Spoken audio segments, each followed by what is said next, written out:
नमस्कार, मैं ऋषि अग्रवाल झुंझुनू राजस्थान से लेखक, संपादक और प्रकाशक।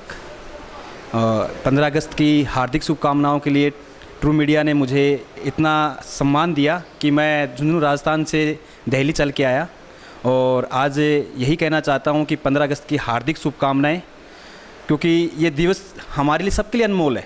हम कहीं भी चले जाओ, हम अपनी देशभक्ति कहीं नहीं छोड़ सकते।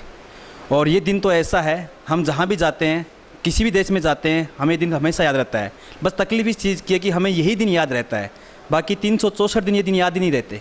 किसने क्या किया देश के लिए किसी को कोई मतलब नहीं। एक दूसरे पे ताना कसना, देश के ऊपर हर तरह के लांछन लगाना, बड़े बड़े नेताओं को गाली देना, यही हमने सीखा है। मैं नहीं मानता कि हम सही हमारे देश में हमने आज़ादी पाई है। हमने आज़ादी कहीं नहीं पाई है, हम गुलाम के गुलाम ही हैं। आज़ादी जिन्होंने पाई थी ना, वो चले गए और हम जैसे नपुंसकों को छोड़ गए जो हम देश को गाली देते हैं। 24 घंटे देश को गाली देना, देश के बारे में गलत बोलना बहुत गलत है। और मैं सबको यही कहना चाहता हूँ कि कुछ अच्छा करो, कुछ अच्छा बनाओ, देश में कुछ अच्छा सीखो और सिखाओ। हमारी आने वाली नस्लें कुछ अच्छा ही सीखेंगी। और मैंने एक शहीदों पे एक अपनी कविता लिखी थी, मैं चाहता हूँ कि आपको मैं सुनाना चाहता हूँ। आओ मिलकर करें नमन शहीदों के बलिदान को, हंसते हंसते शहीद हो गए नमन उनके अभिमान को।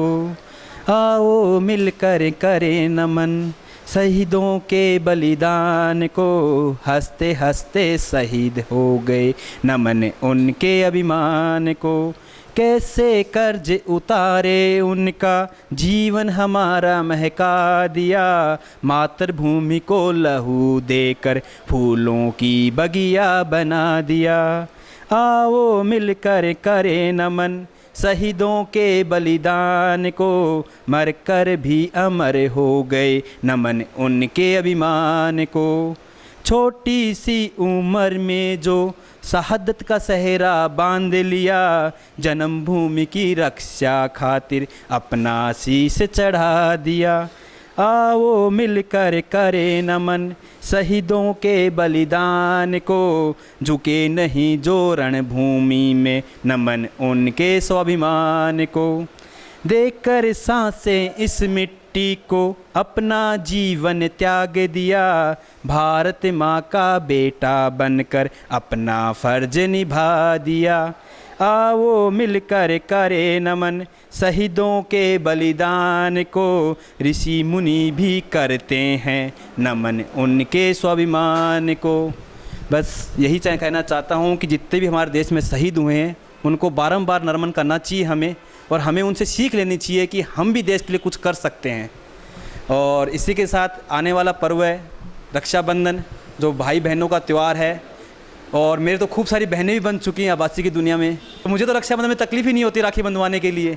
तो मैं तो सबको ये कहता हूँ कि इस रक्षाबंधन के पर्व को एक धागा न मान के इसको ऐसा मानो कि अपनी बहनों के लिए कुछ कर सको। यही नहीं कि जो बहनें हैं उनके लिए नहीं, जितनी भी बहनें इस दुनिया में हैं उनके लिए कुछ करना सीखो। और लास्ट में जन्माष्टमी की हार्दिक शुभकामनाएं। ये पर्व हम बहुत खुशहाली से मनाते हैं। और मैं तो एक निवेदन करता हूँ कृष्णा जी से कि भगवान जी आएँ और हमारी बहन बेटियों की रक्षा करें, कि कुछ ना कुछ अच्छा हो जाए और समाज में ये गंदगी दूर हो जाए। धन्यवाद। ट्रू मीडिया का हार्दिक आभार।